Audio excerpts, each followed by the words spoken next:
好啦，好耐都未試過拍一啲大頭嘅片啊，即係喺度講嘢廢噏啊，講下自己喺度做過啲乜嘢啊，或者啲咩感受啊，有啲咩睇法啊。咁啊，拍咗個零兩個月都係一啲 vlog 啊，周圍去啊，周圍玩嘅片啦。咁啊，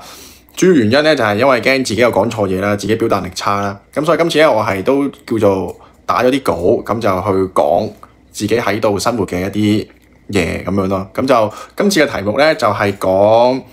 工作嘅文化，因為其實呢個 topic 咧係我1年前我已經好想講嘅，咁但係我其實喺呢一度都淨係做咗1年嘢，即係冇乜太多實際嘅經驗啊，或者係即係好似都係面嗰陣啦。咁而家叫做雖然都仲係做得嗰2年嘢咁樣，但係就開始會有啲實在嘅嘢係會影響到自己啦，即係 feel 到嗰種文化差異同之前嘅喺香港嘅生活啦。咁所以就想試下拍片，因為講下或者傾下大家留言睇下係有冇一啲咁樣嘅感受。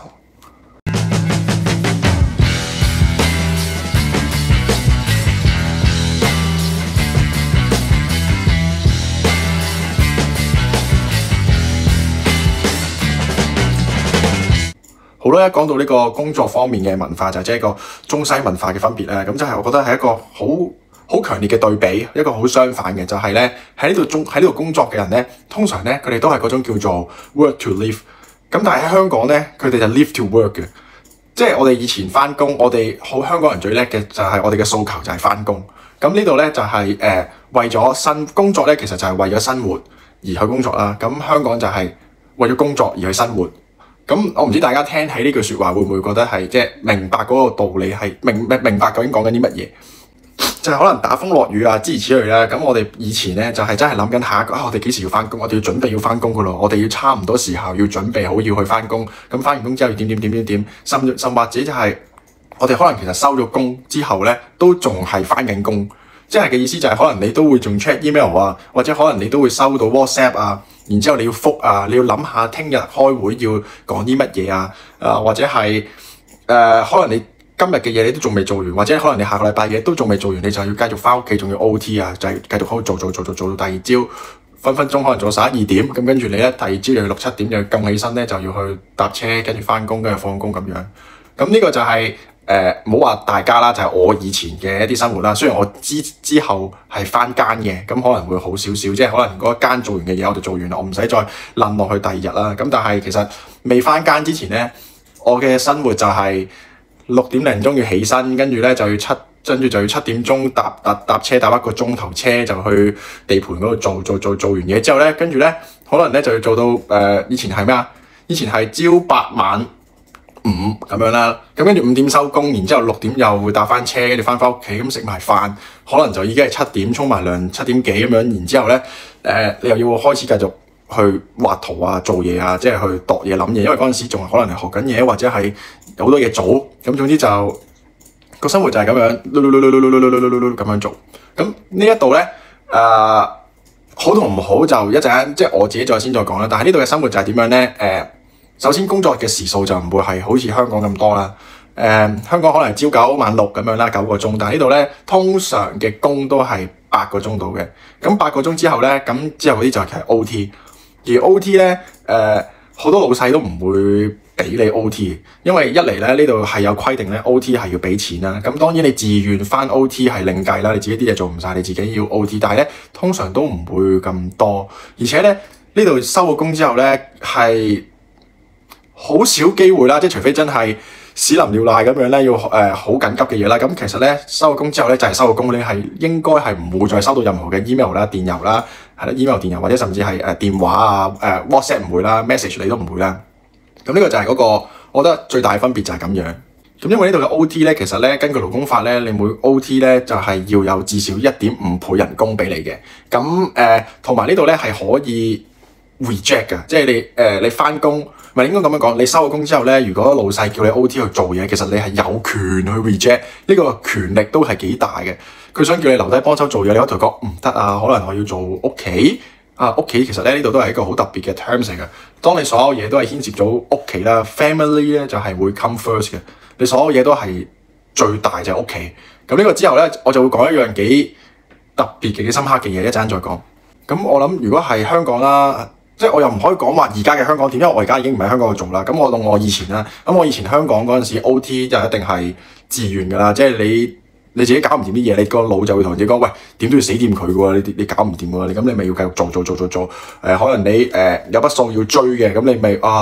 仆街，今日朝九晚六我都做唔晒喎，咁我咪翻屋企沖完個涼食埋個飯，咪就繼續揼埋佢咯。一幅圖未畫完嘅，可能係 even 下個禮拜要交㗎啦咁樣，但係你仲有10幅圖未畫嘅，咁你咪要繼續自己做到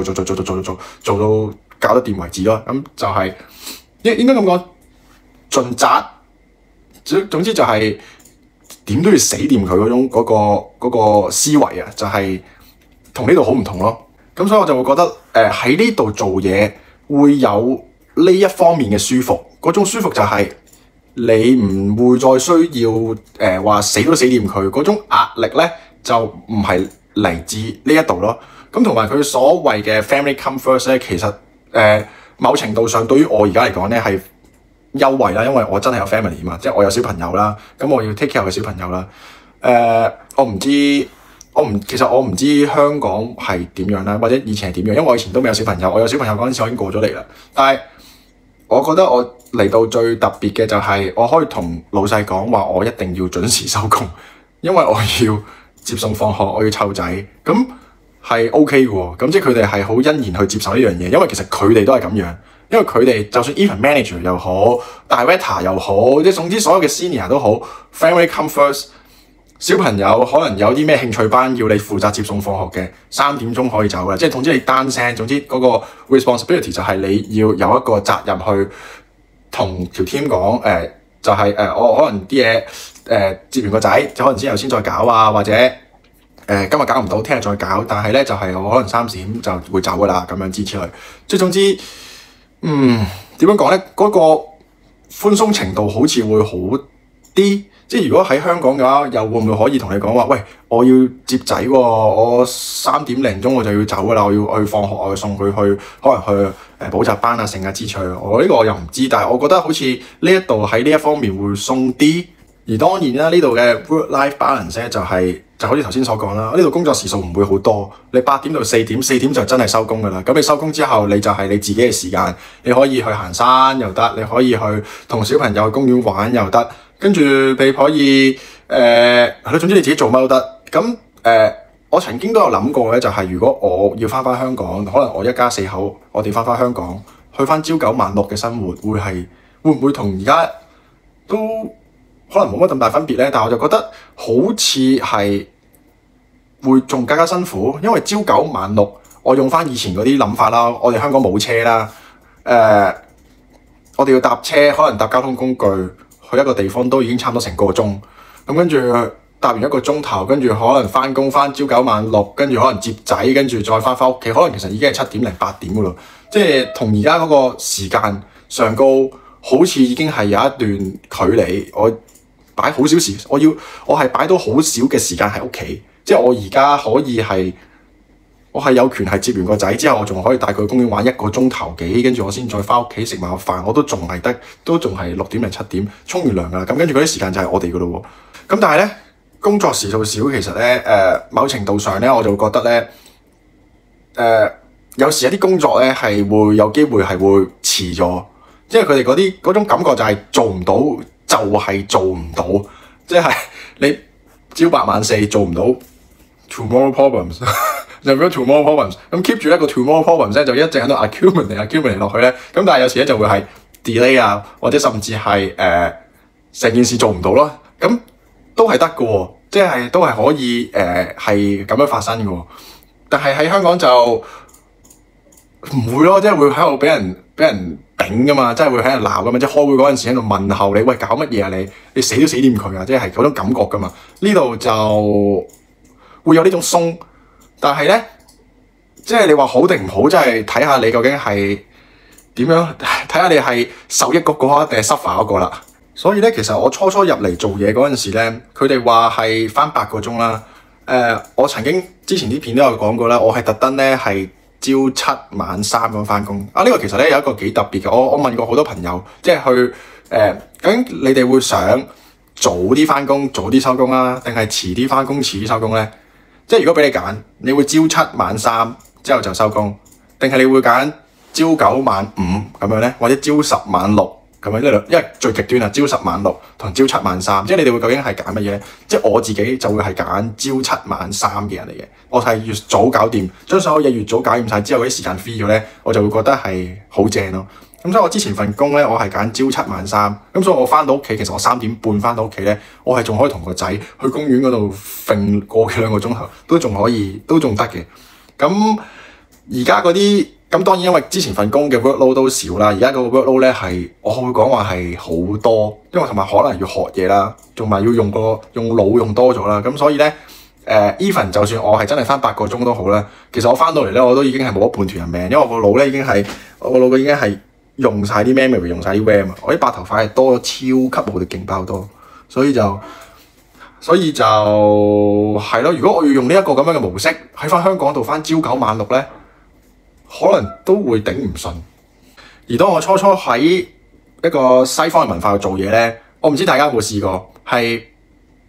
點樣都要點樣咧？點樣都要坐喺個位度坐 over 8個鐘。我唔知明唔明嘅，即係咧，譬如朝8晚4咁樣啦，可能你會7點半翻到公司，然之後就喺度 click 嘢，跟住可以做嘢做。但係咧，可能你都已經係做晒啲嘢啦，或者可能仲有少少未做啦，但係已經4點噶咯喎。你呢壇嘢其實係可以留翻聽日做，但係你咧就唔知點樣，你都係要等下，可能去到4點半你先會走，或者咧係去到5點你先會走。硬係覺得迎住你唔會係做第一個走，或者係最早係咯，即係唔會咁早走咯。即係我開頭都係會有呢一個咁樣嘅思想，因為呢啲嘢全部都係入咗血啊，唔會係第一個走噶。但係咧，久而久之，而家差唔多越嚟越耐咧，你會發覺咧，總之4點鐘咧，啲人咧就唔見晒啊，成個 office 開始係靜英英咧。你會發覺你求其留到4點半，留到5點咧，其實係冇用嘅。咁所以咧，我已經開始咧，已經養成咗個習慣咧，就係3點50幾分就開始要洗手，然之後咧就4點鐘咧就要走噶啦。咁呢排因為咧轉咗新嘅 daycare 咧，咁所以咧我就遲咗翻工啦。咁所以我即係計翻都好咧，點樣都好，我都係準時8個鐘頭咧。咁我4點半咧我就閃啦。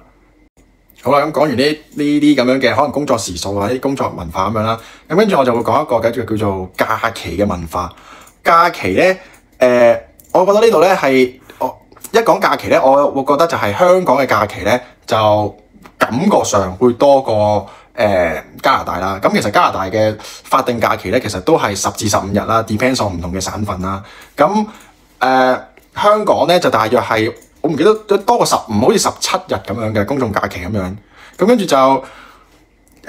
同埋香港咧有得年假。咁啊年假嘅意思即係嗰啲請假攻略咧，即係你可以請2日，但係唔知點解可以放10日假嗰啲咧請假攻略。我哋嗰陣時係好興，每一年都會一定係有個好似咩新假期咩假，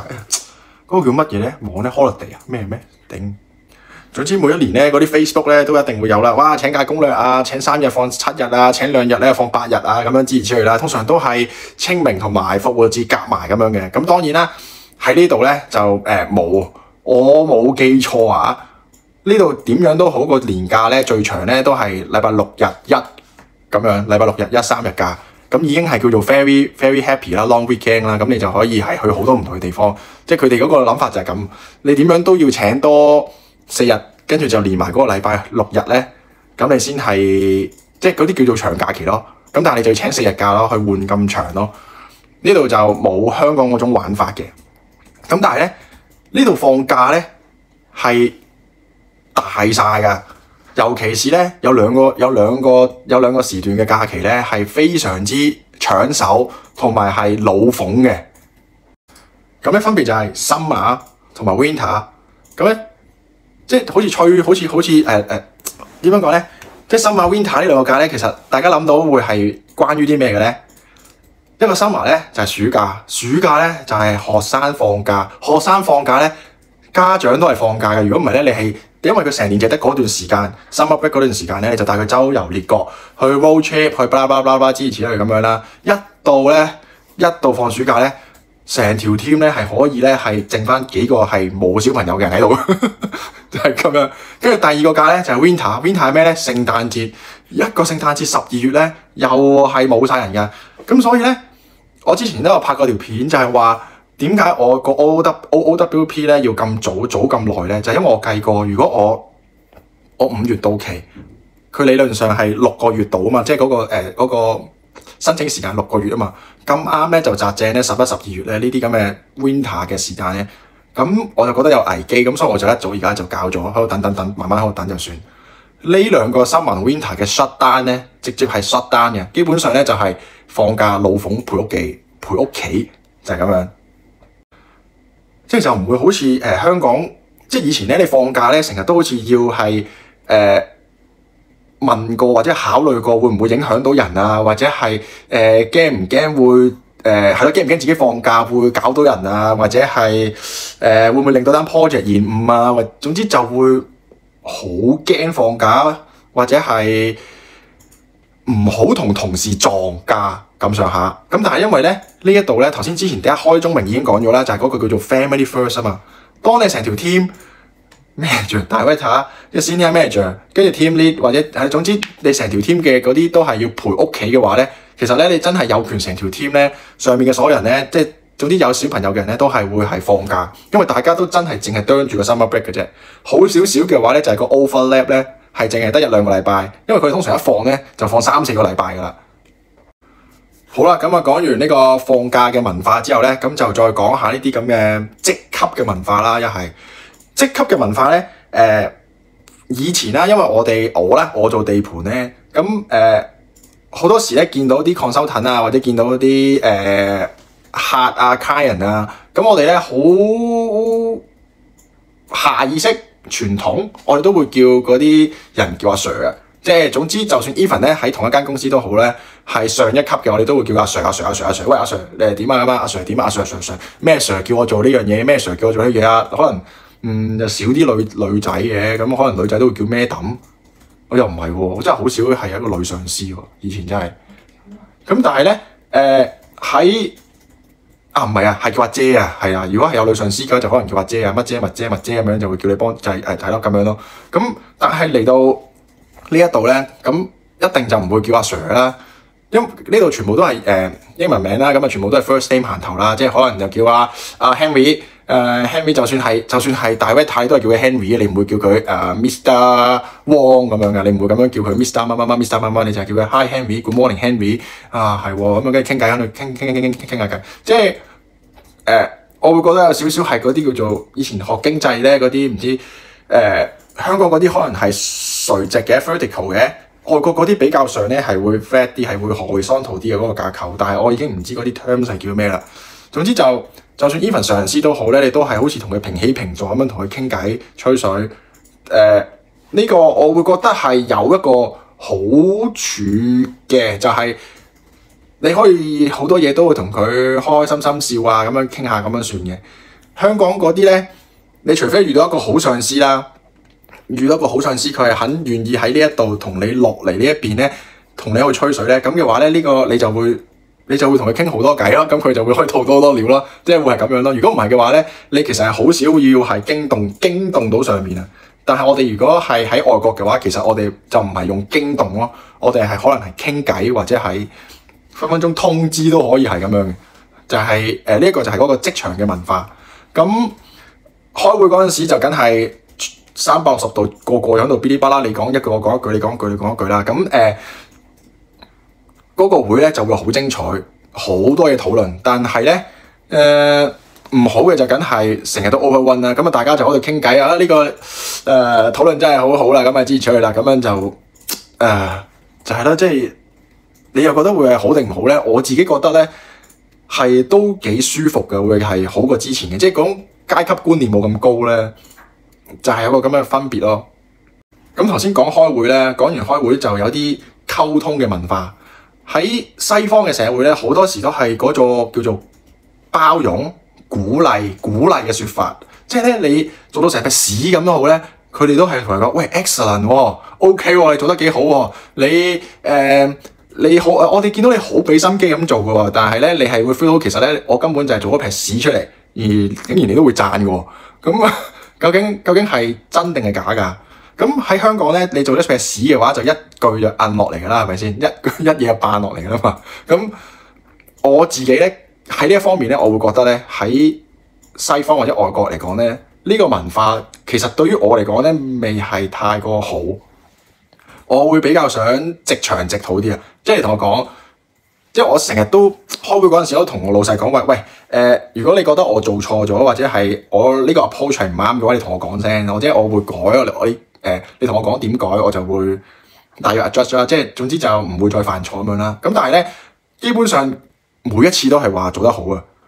即係你可以懷疑人生，喂係咪真㗎？我咪真係啱㗎？即係我個思維方式做呢樣嘢係咪啱㗎？我呢個 direction 係咪啱㗎？你每次都同我講話啱嘅，但係我行呢度你又話我啱，我行呢度你又話我啱，我倒後行你又話我啱，咁究竟我係啱唔啱？我唔知，但係你就會係讚咗先咯。咁但係當佢呢個讚賞文化令到我啦會有啲 loss 啊，究竟我唔知自己啱唔啱啊？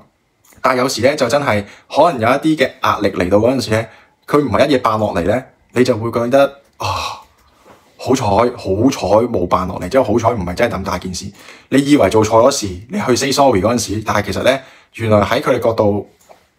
即係可能 even 真係件事好大，但係佢會係支持咗你先 ，support 住你先，晾住你先，就等你唔好點樣唔好驚或者唔好係咯，唔好驚或者唔好覺得做得太錯定我唔知點形容。總之佢咁樣晾一晾你咧，你有時就會係好彩，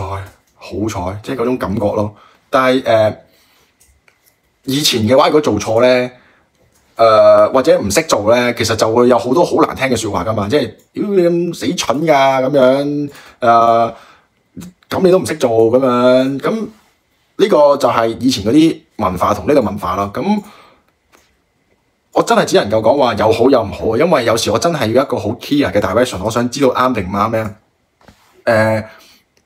佢如果係咁讚嘅話，或者係咁喺度講話 good 嘅話，其實咧係未必知道係好唔好嘅。even 就算可能係淨係我咁樣嘅，我可能淨係我呢個咁嘅 experience 啦，即係可能大家其實未必係遇到嘅咁，可能有一個好 clear 嘅方向去行嘢，咁就係咯。總之喺我嘅情況之下就係、有時咁樣讚法咧，真係冇用嘅。我淨係想要個答案嘅啫，即係就算我錯，我都想要個答案，你又唔俾個答案我，總之問極都好似冇嗰個，問極都好似啱咁樣，即係咁樣咯。好啦，咁跟住就會講，因為講咗咁多工作嘅嘢咧，其實不外乎可能都係會有啲壓力啦。咁壓力嚟講咧，我記得我之前都有講過，就係同我老細講，我做唔掂啲嘢，然之後咧我就同佢講話，我某一啲嘅 project，某一啲嘅 part 咧，我就同佢講我唔做啦，我就係死啦，我就搞唔掂啊，我就覺得好大壓力啊，做唔到啊，我啱啱先入嚟咁，我又唔識咁樣。咁我記得我嗰陣時係真係叫做乜嘢咧？我係走投無路啊，因為我係問咗好多唔同嘅 senior 點樣去完成呢樣嘢，做，我係自己砌咗差唔多成個幾月，去捱咗個幾月，跟住但係我到最後尾我都係搞唔掂，因為我實在太多嘢要顧慮啊，即係只可以咁賴啦，係咪先？我有太多嘢要顧慮啊，然之後我就同我老細講啦，我就鼓起勇氣，真係鼓起勇氣嘅，咪同佢講話，喂，我搞唔掂，我可唔可以分開咗呢一 part 先？呢一 part 我做唔掂，我想淨係專注做一 part。呢間簡單嘅，我知道好簡單，對於你哋嚟講好簡單，但係我搞唔掂，你幫我搞下先，我搞呢一 part，我先再立翻呢一 part 去做。咁佢哋都係會非常之 appreciate 我係咁樣講出嚟啦，因為佢哋咧，即係而家過咗咁耐啦，咁佢哋就講翻，其實就係話我肯鼓起勇氣去講或者做唔掂咧，其實係一件係舉世無雙嘅事，真係好值得 appreciate，因為佢唔想咧就係當件事真係禍咗之後咧，我先嚟話搞唔掂啊！即係當 project 去到 deadline 嗰一刻，你先嚟同我講話搞唔掂咧，咁佢咧就係搞唔掂啦，係咪先？佢都自己搞唔掂啦。即係如果我越早同佢講話我搞唔掂嘅話咧，咁佢自己攬翻上身，咁就唔會影響到咁深遠啊嘛。即係我自己理解咁樣啦。而就係我唔需要下下都要再去問，因為唔識嘅就要問噶嘛。即係好多時唔係真係自修睇文件就會學識噶嘛。你始終嗰啲諗法啊，你確唔確分自己啱唔啱，你都要問噶嘛。咁如果我下下都要問嘅話咧，其實都好嘥大家嘅時間啊。我可能做一樣嘢，佢又要 prove it， 跟住佢自己都有佢自己嘅嘢要做。咁所以咧，佢就想我自己做完嗰 part 識晒嗰啲嘢之後咧，咁就將佢再搬字個紙去呢度，咁就應該會易啲。咁應該係咁樣嘅 approach 嘅。咁所以佢係會好 appreciate 咧，呢個係表達壓力啊，亦都係再調一調就係有得 reject 啊。就好似開頭咁樣講啦。呢度嘅文化就係你可以 reject， 你搞唔掂，你可以話做唔掂，搞唔掂，就係咁樣咯。就以前即係點解我話我要鼓起勇氣咧，去同佢講話唔得咧，就係因為以前係即係點樣都要死掂，死都要死掂佢。你點樣都要諗掂佢。好啦，真係諗唔掂咧，你就要問啦。你問之前咧，你都要諗定點樣問。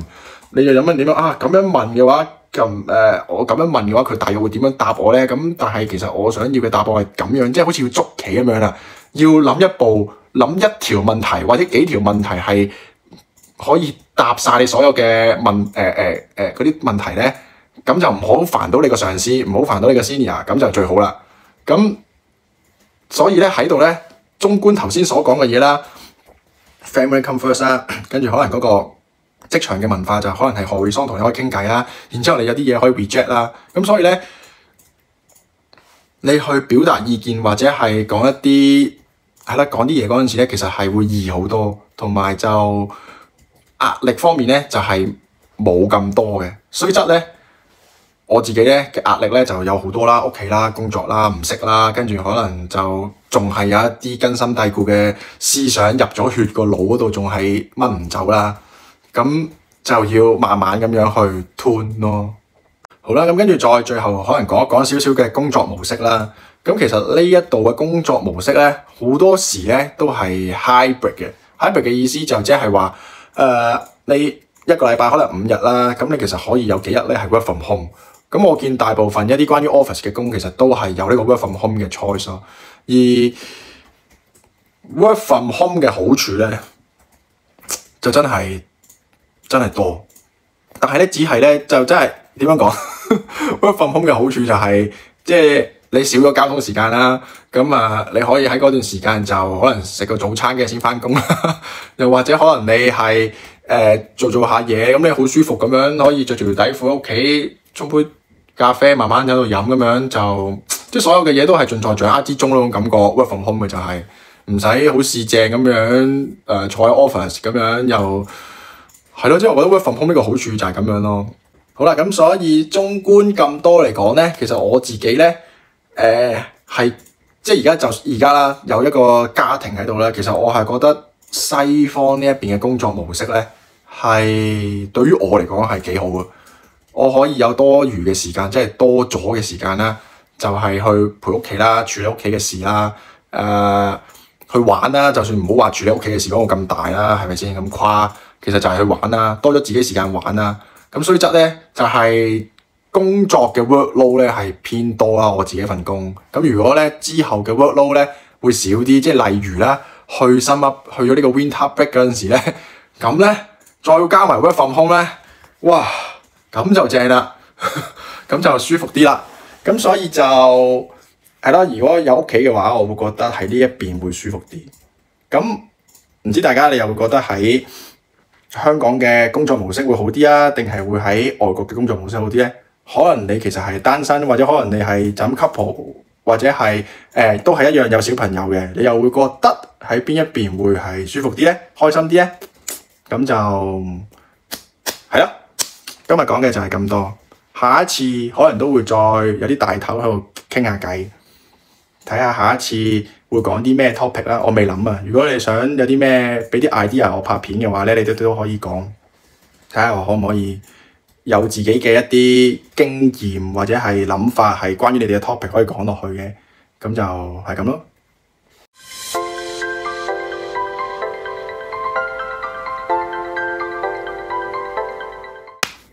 好啦，好耐都未試過拍關於講。咁好啦，一講到呢個工作文化咧，即係其實簡單啲就係一個中西文化嘅一個分別啦。即係工作上面，我就覺得係一個幾極端嘅分別，就係幾極端嘅 contradiction。頂唔過。好啦，好耐未試過拍一個大頭喺度講嘢嘅片啊。咁啊，因為拍咗差唔多成個幾兩個月都有啲 fault 啦，我諗大家都會悶啊。咁其實咧，主要係因為我一開始有少少怕講嘢啦，即係驚自己講錯嘢啊之類啦。咁啊，但係就